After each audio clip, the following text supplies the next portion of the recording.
Et si je vous disais que la Bible ne contient pas seulement une puissance spirituelle, mais aussi des modèles financiers intemporels qui ont enrichi les gens pendant des siècles. Pendant que le monde craint l'inflation, les crises et la récession, la parole de Dieu demeure le manuel économique le plus infaillible jamais écrit. Et le plus surprenant, beaucoup de croyants ne l'appliquent jamais.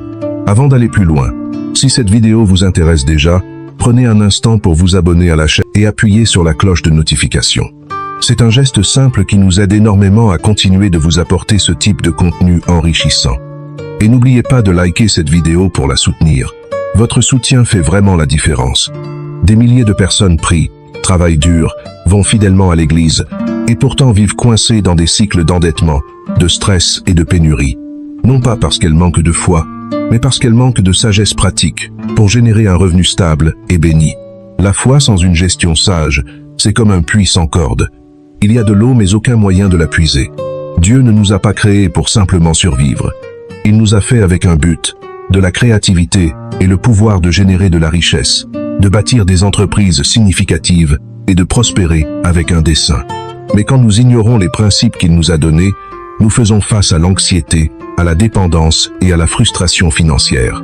Cela vous est-il déjà arrivé? Dans cette vidéo, je vais vous révéler 7 modèles d'entreprises infaillibles, directement tirés de la Bible. Ce ne sont pas des promesses vides, ni des combines pour s'enrichir rapidement. Ce sont des stratégies divines qui ont fonctionné en temps de guerre, de famine et de crise, et qui fonctionnent encore aujourd'hui.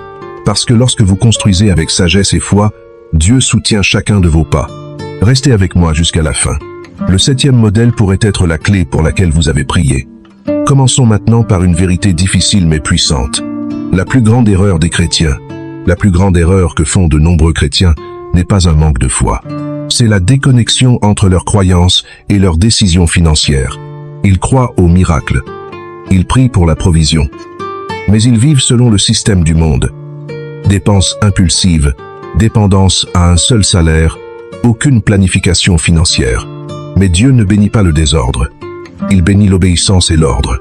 La Bible regorge de principes économiques, mais très peu d'églises en parlent. Et le résultat? Des gens remplis d'amour pour Dieu, mais complètement perdus quand il s'agit de finances. Ils vivent de salaire en salaire, toujours stressés, se demandant pourquoi la bénédiction ne vient jamais. Mais les bénédictions ne tombent pas du ciel.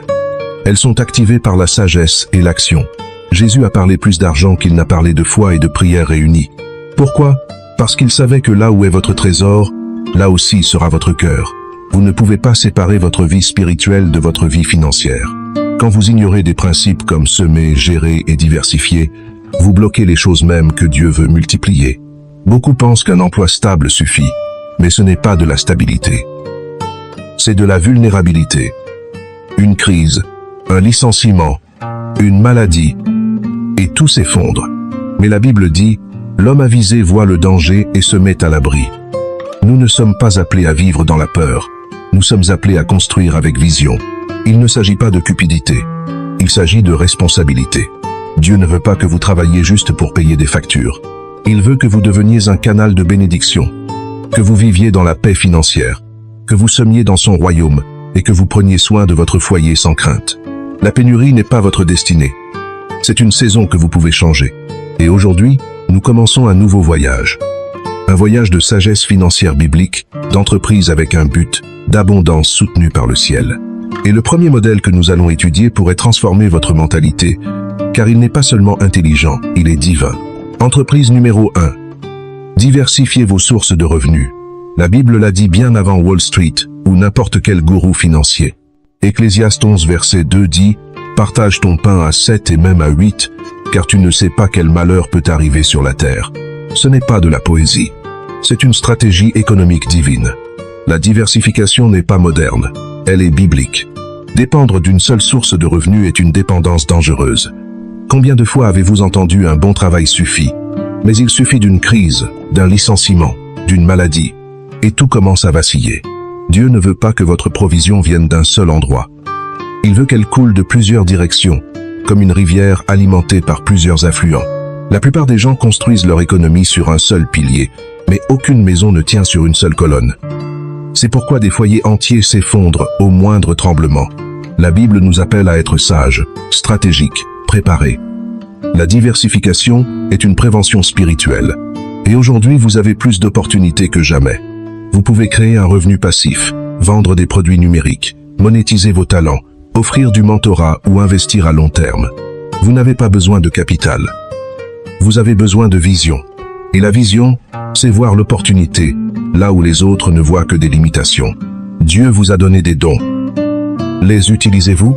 Jésus a multiplié les pains et les poissons, mais pas avant d'avoir organisé la foule. Avant le miracle, il y avait la stratégie. Il en va de même pour vos revenus. Si vous attendez seulement une augmentation ou une bénédiction du ciel, vous limitez le miracle. Mais quand vous structurez vos talents avec un but, vous préparez le sol pour que Dieu multiplie. Un homme en Argentine a perdu son emploi pendant la pandémie. Au lieu de sombrer dans le désespoir, il a commencé à filmer des vidéos, enseignant des compétences de base en menuiserie. En moins de 6 mois, il gagnait plus avec ses cours numériques qu'il n'avait jamais gagné dans son ancien emploi. Qu'est-ce qui a changé? Le canal. Dieu a continué à pourvoir, mais par une porte différente. Vous pouvez commencer petit. Vendez ce que vous savez. Offrez des services simples. Créez du contenu utile. Écrivez un petit livre numérique. Louez un espace. Investissez dans quelque chose qui produit. La taille de l'idée n'a pas d'importance. Ce qui compte, c'est le cœur derrière elle et la sagesse qui la guide. La diversification est aussi un acte de foi. C'est dire, Seigneur, je ne resterai pas dans ce qui est confortable. Je m'ouvre à ce que tu peux faire au-delà de mon salaire. Et quand vous faites cela avec diligence et obéissance, vous découvrez quelque chose de puissant. Dieu n'est jamais limité à une seule source. Même les grands entrepreneurs le savent. Des livres comme The Money Code de Raymond Samso expliquent comment la liberté financière se construit avec plusieurs sources de revenus, et bien que beaucoup ne le disent jamais à voix haute, ces principes sont nés de la sagesse biblique. Dieu a toujours eu l'économie la plus stable. Entreprise numéro 2, la terre et l'immobilier. Dès les premiers chapitres de la Genèse, Dieu a utilisé la terre comme symbole de bénédiction, d'alliance et d'héritage. Il a dit à Abraham, « Regarde le pays. Je te le donnerai, à toi et à tes descendants pour toujours. » Genèse 13, versets 14 à 17. Il ne lui a pas seulement donné de l'espace. Il lui a donné l'autorité, un avenir et une source de provision sans fin. La terre représente la stabilité. Elle ne dépend pas des tendances ou des algorithmes. Elle ne peut pas être piratée. Elle ne s'effondrera pas comme un système numérique. Pendant que beaucoup courent après des crypto-monnaies volatiles, la terre continue de produire, soutenant génération après génération. Mais aujourd'hui, le système essaie de vous faire croire que l'immobilier est réservé aux riches. Ce n'est pas vrai. Aujourd'hui, il existe des terrains ruraux, des fonds d'investissement immobilier, des zones de développement urbain, des maisons à rénover, même des projets coopératifs. Il ne s'agit pas d'argent, il s'agit de vision et de stratégie. Un homme en Colombie, un humble maçon, a commencé à acheter de petits morceaux de terre dans des zones reculées. 10 ans plus tard, sans prêt, sans luxe, il possédait 5 terrains qui avaient triplé de valeur. Son secret? La constance, la prière, la foi. Parce que celui qui sème dans la terre sème dans l'héritage. Dieu ne veut pas que vous louiez simplement un espace. Il veut que vous preniez possession. La différence entre louer et posséder n'est pas seulement financière. Elle est spirituelle. Posséder une terre est un acte prophétique. C'est déclaré, « Ici, le royaume de Dieu sera établi. Ici, il y aura provision et des saints. » Même Jésus a été enterré dans un tombeau emprunté. Mais la Bible dit que dans la Nouvelle Jérusalem, chacun aura sa propre place. Car Dieu est un Dieu de territoire, d'héritage et d'établissement. Votre terre peut être littérale ou symbolique, mais dans tous les cas, Dieu veut que vous preniez possession. Certains dépensent tout ce qu'ils ont en plaisir temporaire, tandis que d'autres, avec le même montant d'argent, achètent de l'espace, des mètres carrés qui porteront du fruit, des hectares qui soutiendront des familles. Il ne s'agit pas de combien vous avez. Il s'agit de discernement. Les sages investissent dans ce qui ne se déprécie pas. Et la terre est plus qu'un simple investissement. C'est une fondation pour la multiplication. Elle ouvre la porte à des entreprises avec un but. Agriculture, hébergement rural, location, centre de retraite, projets sociaux. Là où il y a multiplication avec un but, Dieu apporte son soutien. Car la terre ne produit pas seulement des fruits. Elle produit un héritage. Et si vous pensez, ce n'est pas pour moi, arrêtez. Dieu ne vous a pas conçu pour vivre dans la limitation.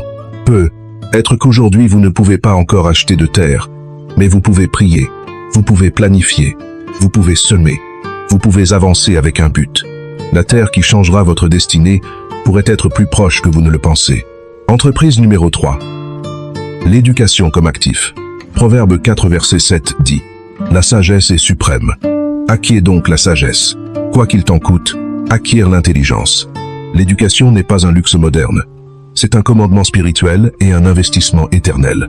Ce que vous savez peut devenir provision. Cela peut devenir influence et héritage si vous choisissez de l'utiliser avec sagesse. Nous vivons à l'ère de la connaissance.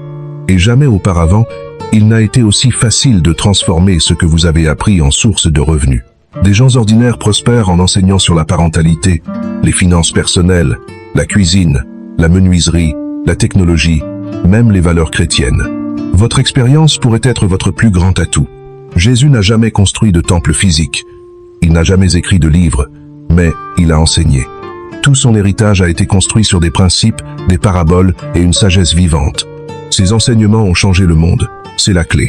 La vraie richesse n'est pas combien vous avez, mais combien vous pouvez multiplier avec ce que vous savez. Aujourd'hui, vous pouvez enregistrer un cours, écrire un e-book, offrir du mentorat, démarrer un groupe en ligne, ou même enseigner gratuitement pour commencer. L'éducation ne s'épuise pas. Elle ne se dévalorise pas. Elle ne nécessite pas d'inventaire physique. C'est une mine de trésors qui peut s'étendre à l'infini. Maria, une mère de 3 enfants au Pérou, a commencé à donner des cours de pâtisserie en ligne en utilisant seulement son téléphone. Au début, personne ne regardait, mais elle est restée constante. Aujourd'hui, elle a des milliers d'abonnés, une académie numérique et a aidé d'autres femmes à démarrer leurs propres entreprises depuis chez elle. Son outil, ce qu'elle savait depuis l'enfance. Tant de gens sous-estiment leur propre talent. Ils pensent que le marché est trop encombré, mais ce n'est pas vrai. Personne n'enseigne comme vous. Personne n'a vécu ce que vous avez vécu. Votre histoire est un message qui pourrait libérer quelqu'un. Votre processus pourrait être la carte qui guide quelqu'un d'autre. Investir dans l'éducation ne consiste pas seulement à apprendre. Il s'agit de s'étendre. Il s'agit de se préparer pour l'avenir pour lequel vous priez. C'est dire, je ne resterai pas où je suis.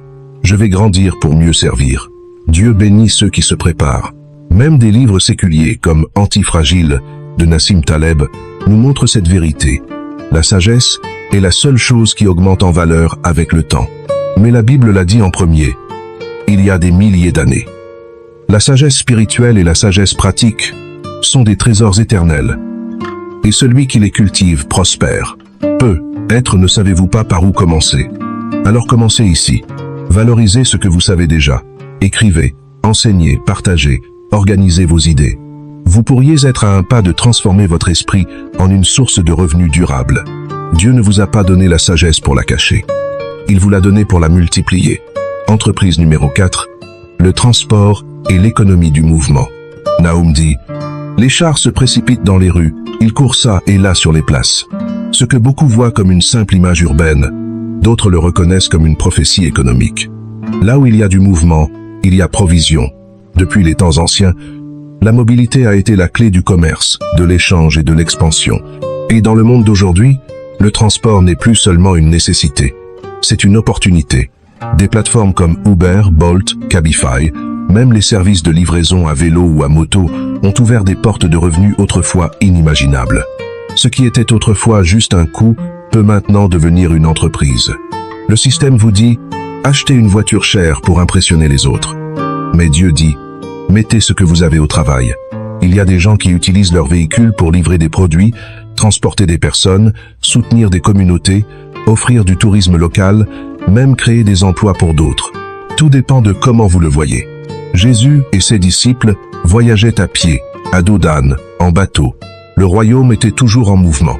Et même aujourd'hui, les entreprises que Dieu bénit sont celles qui bougent.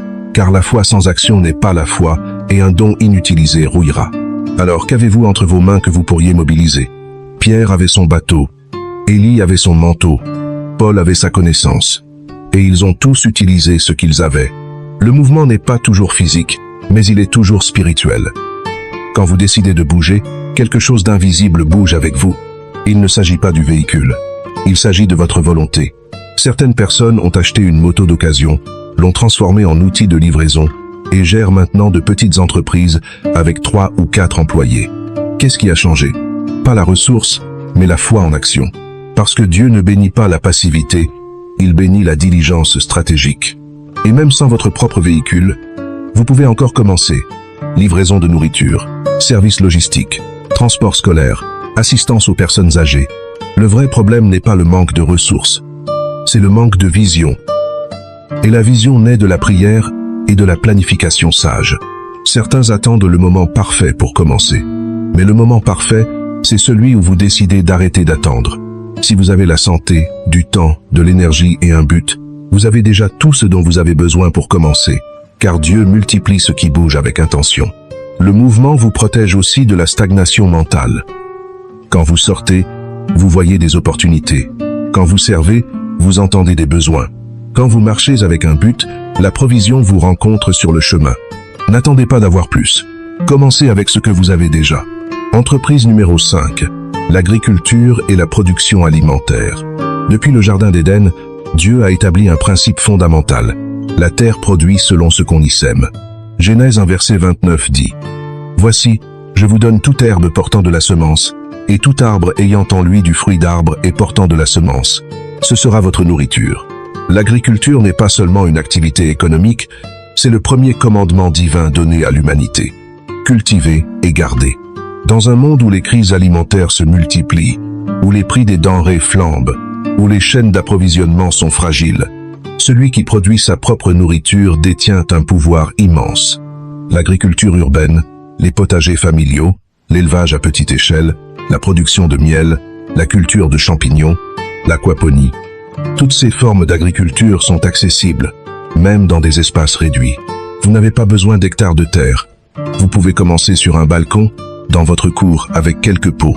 Un couple en Afrique, et plus précisément au Kenya, a transformé leur petit jardin arrière en ferme productive. Ils vendent maintenant des légumes frais à leurs voisins, fournissent des restaurants locaux et ont créé 3 emplois dans leur communauté.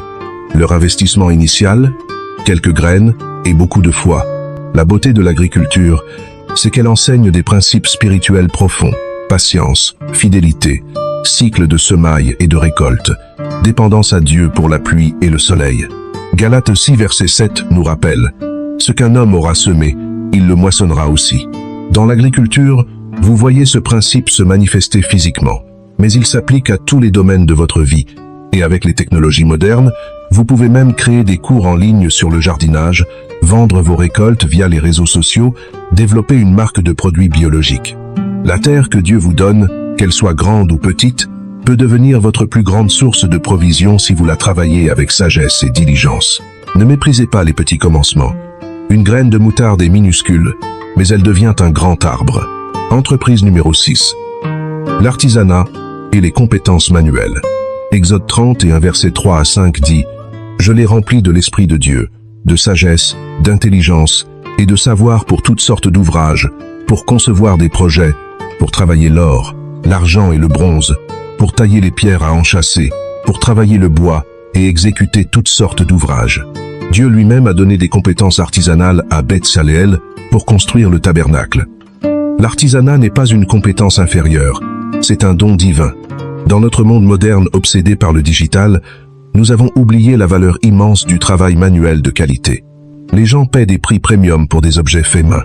Meubles artisanaux, vêtements cousus à la main, bijoux uniques, savons naturels, objets de décoration, instruments de musique, articles en cuir. Le marché de l'artisanat explose parce que les gens sont fatigués de la production de masse sans âme. Ils cherchent l'authenticité, la qualité, l'histoire derrière chaque pièce. Une femme au Maroc a commencé à tisser des tapis traditionnels dans sa maison. Elle a posté des photos sur Instagram. Aujourd'hui, elle exporte ses créations dans 20 pays et emploie 15 autres femmes de son village. Son secret? Elle a valorisé ce que sa grand-mère lui avait appris. Vous savez réparer des choses? Fabriquer, coudre, sculpter, peindre, construire. Ces compétences ont une valeur énorme. Et avec des plateformes comme Etsy, Amazon Handmade ou même Facebook Marketplace, vous pouvez vendre vos créations au monde entier depuis votre atelier. L'artisanat enseigne aussi des vertus spirituelles. Patience, attention aux détails, persévérance, fierté du travail bien fait. Colossiens 3 verset 23 dit « Tout ce que vous faites, Faites-le de bon cœur, comme pour le Seigneur. Quand vous créez quelque chose de vos mains avec excellence et amour, vous reflétez le Créateur lui-même. Ne laissez personne vous dire que le travail manuel n'a pas de valeur. Jésus était charpentier. Paul fabriquait des tentes. Les compétences manuelles ont toujours été honorables et profitables. Entreprise numéro 7. Les services de soins et d'aide à la personne. Marc 10, verset 45 dit « Le Fils de l'homme est venu non pour être servi, mais pour servir. » Le service est au cœur de l'Évangile, et c'est aussi l'une des industries à la croissance la plus rapide dans le monde. Les populations vieillissent. Les familles sont débordées. Les gens ont besoin d'aide pour les tâches quotidiennes, les soins aux personnes âgées, la garde d'enfants, le nettoyage, l'assistance administrative. Ces besoins ne disparaîtront jamais. Au contraire, ils augmentent chaque année. Un homme aux Philippines a commencé un service simple. Aider les personnes âgées de son quartier avec leurs courses et leurs rendez-vous médicaux. Il facturait un tarif modeste. Le bouche à oreille s'est répandu. Aujourd'hui, il a une équipe de 12 personnes qui sert plus de 50 familles.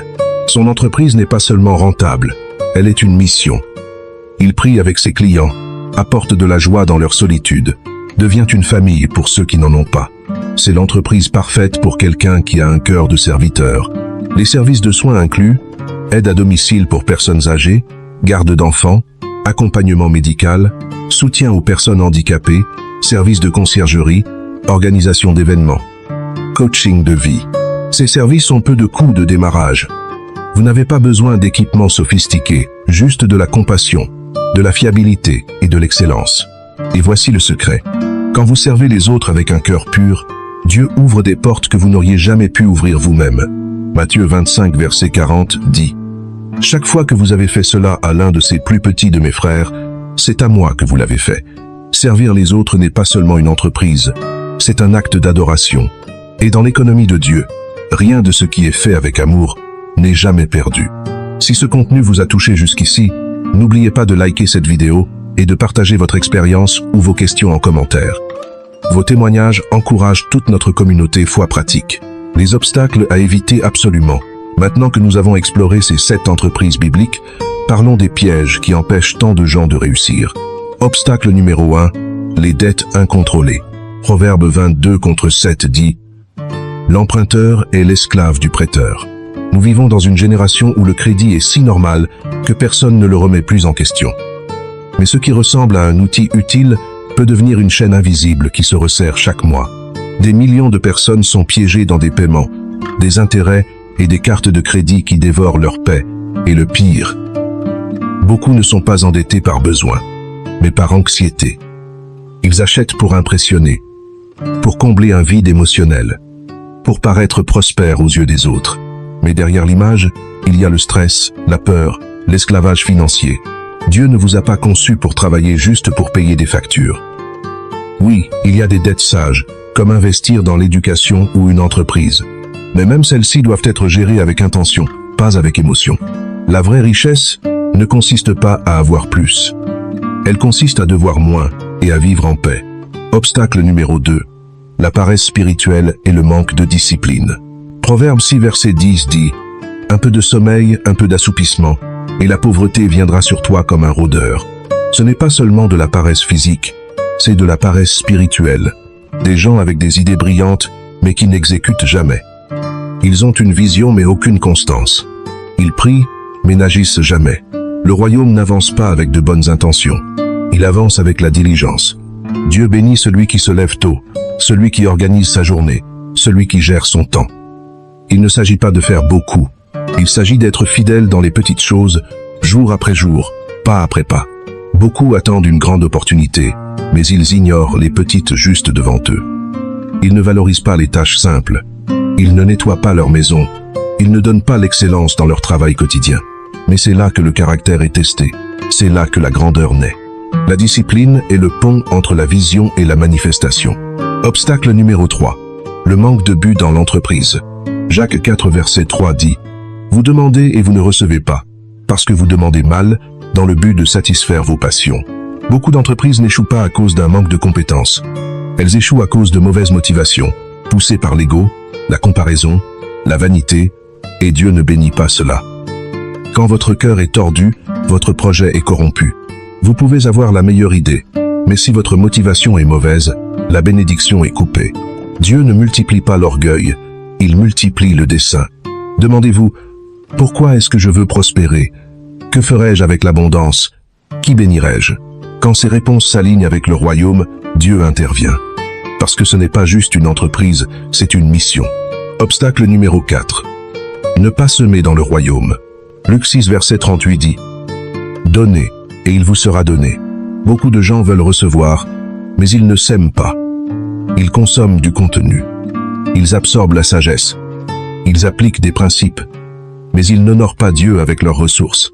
Et cela ferme les canaux spirituels de provision. Nous ne parlons pas seulement de dîmes et d'offrandes. S'aimer signifie aussi aider les autres, soutenir des causes, partager généreusement, investir dans des vies et des ministères. Quand tout ce qui vous arrive reste avec vous, la bénédiction se bloque. Mais quand vous lâchez prise, le ciel coule. Si vous voulez récolter en abondance, vous devez semer avec générosité. Pas par obligation, mais par révélation. Parce que vous avez compris que dans l'économie de Dieu, il ne s'agit pas d'accumulation. Il s'agit de circulation. Ce que vous semez dans la foi revient, multiplié. Conclusion, votre nouveau commencement. Ces 7 modèles d'entreprise ne sont pas de simples idées. Ce sont des principes éternels. Ce que vous avez appris aujourd'hui n'est pas de la théorie financière. C'est une révélation divine. Ces entreprises sont infaillibles parce qu'elles ont été conçues par le Créateur lui-même, pas par le marché. Et la vraie question n'est pas « Est-ce que ça marche ?» La vraie question est « Allez-vous les appliquer ?» Peu. Être qu'aujourd'hui vous êtes limité par les dettes, par la peur, par un manque d'opportunités. Mais la prospérité ne commence pas avec l'argent. Elle commence avec une décision d'obéir, de semer, d'agir dans la foi, de quitter le système du monde et d'entrer dans le système de Dieu. Et maintenant, j'ai une faveur à vous demander. Si cette vidéo vous a aidé, si elle a changé quelque chose en vous, prenez un instant pour vous abonner à Foi Pratique si ce n'est pas déjà fait. Cliquez sur cette cloche pour ne rien manquer. Likez cette vidéo pour nous soutenir. Chaque like nous aide à toucher plus de vies. Et surtout, partagez en commentaire. Quelle entreprise résonne le plus avec vous? Quelle est votre expérience? Nous lisons tous vos messages et nous prions pour vous. Si à un moment de cette vidéo, ce message a touché votre cœur, laissez une demande de prière dans les commentaires. Nous voulons prier pour vous et avec vous. Et si ces vérités vous ont impacté, écrivez ceci dans les commentaires comme un acte prophétique. Je déclare que ce que je sais deviendra une source de bénédiction. Ce n'est pas juste une phrase, c'est le début d'une nouvelle saison. N'oubliez pas de regarder les vidéos qui s'affichent à l'écran maintenant. Elles vous aideront à approfondir ces principes bibliques et à transformer votre vie financière avec la sagesse de Dieu. Que Dieu vous bénisse dans tous les domaines de votre vie. Et rappelez-vous, ce n'est pas la fin. Il y a encore tellement plus à découvrir. À très bientôt.